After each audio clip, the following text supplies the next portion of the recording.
I never would have guessed 10 years ago that one of the best, well, the best opportunity I've seen for short-term gain is in Utah, of all places.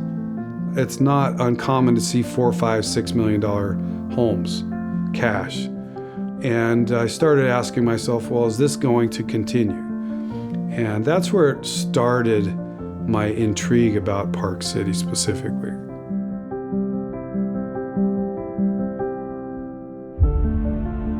The idea here is we have found property, and we have properties before this that we have found that have been highly successful. We have done it. We have been doing it, and we're going to continue doing it. And in this market, where long-term financing doesn't make the property work like it used to, we're shifting to short-term investment periods, say no longer than 2 years, and sometimes as short as 6 months.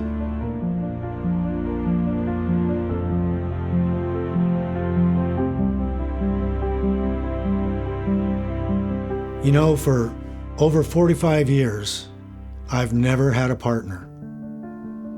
Until a client of ours that we shared, without knowing it, introduced us. For about 8 years now, he's been a treasured partner and a part of my family, frankly. His name is Greg Wood. He's one of the most honest, highly educated, brilliant investors I've ever met in person. And we're going to be the ones giving you the information today on what we think is a fantastic opportunity.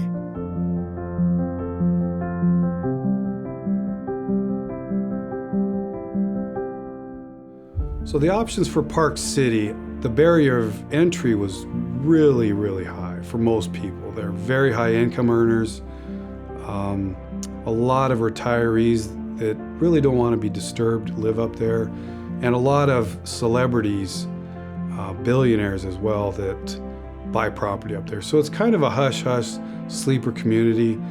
And since Robert Redford started Sundance there, things changed over that time. They had the Sundance Film Festival every year and brought in celebrities to just ski. And over that period of time, it started becoming a more important place than Vail or Aspen for a lot of the who's who of skiers to travel and go to.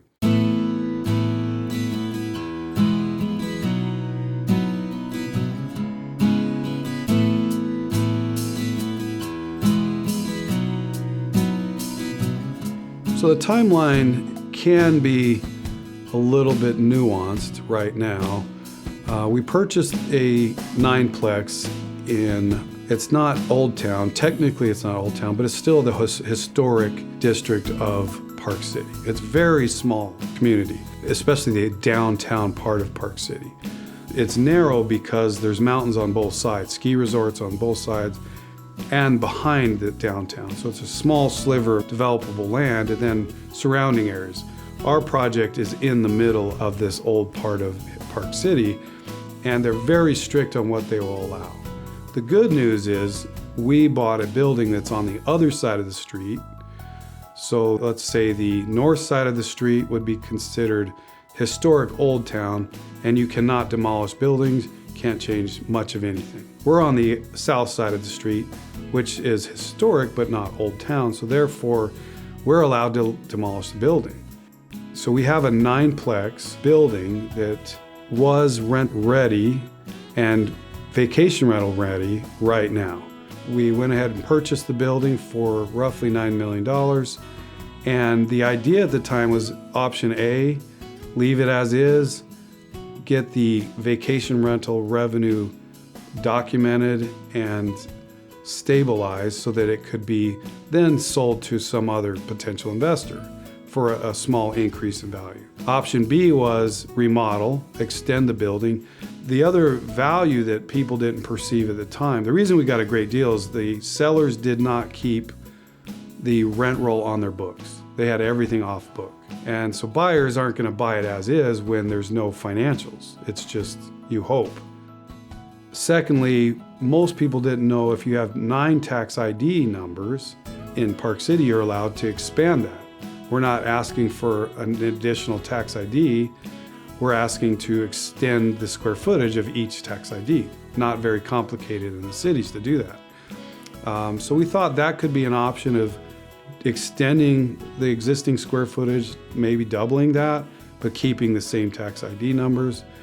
After we went down that path, we realized it probably will be better for the city, better for us, and better for future owners if option C would replace option B, and that is demolish the building and start from new.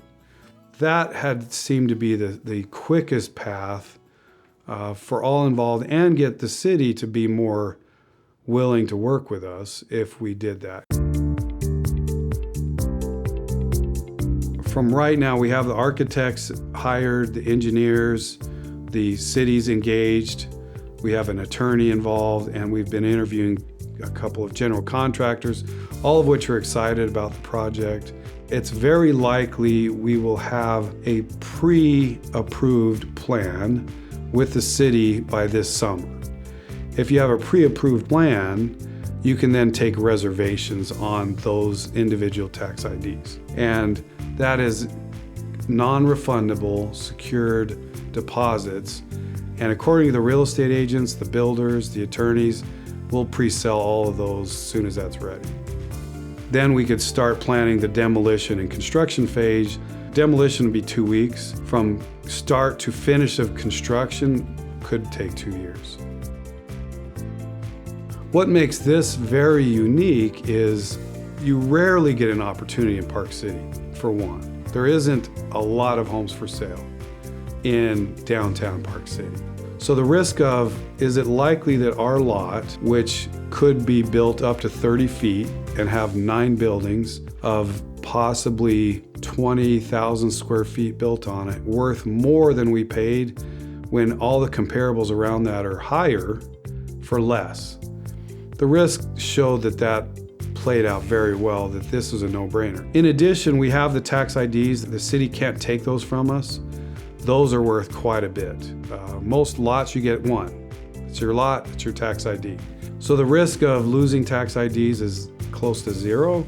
Park City's almost doubled in value in the last 3 years. We looked at comparable condominiums at Deer Valley, Waldorf Astoria, St. Regis. They're getting $1,200 to $2,000 a square foot. And new, most of them are new or newer, but they're not near the quality of construction we would expect or want from our complex. So we did look at a brand new construction, fairly high quality units. We are looking at a worst case scenario, maybe $1,400 to $1,500 resale per square foot at 20,000 square feet total. So the likelihood of us losing money on a new construction is almost zero as well. We anticipate construction costs to be about $10 million on the high side, and being in it about $10 million. We're looking at a $20 million total value cash infusion on the project from beginning to end. And yet the likelihood of it being worth less than $20 million, I don't know how that's possible unless we make mistakes. We're hiring one of the best contractors in the Western United States. His homes are perfect. So most likely our value is going to be $30 to $40 million range. So I look at this as almost close to zero risk without getting myself into trouble. We want a subterranean parking and lockers for their skis and boots, etc., boot warmers, lobby. So once you analyze that, it's up to the architect to kind of determine how is this going to play out with the footprint we're allowed. We also want a rooftop pool, hot tub, and the top level is going to be a penthouse suite, which they'll end up probably getting a bidding war over that because there'll be one unit for the whole top floor.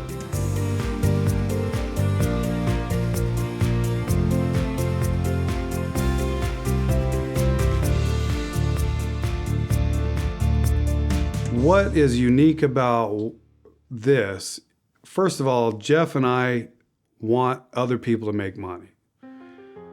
We don't need necessarily investors involved in these projects, but we're thinking out, we're in business to help other people become wealthy. We're interested in helping other people get out of debt. We're interested in changing people's lives. Right now, we have the banks committed to financing it, the banks committed to construction loans, and all the other parties involved, and yet we've got the individuals, we're saying, well, what about them? Why can't we promise, or instead of paying the bank the interest rate, pay the investors that we already know the interest?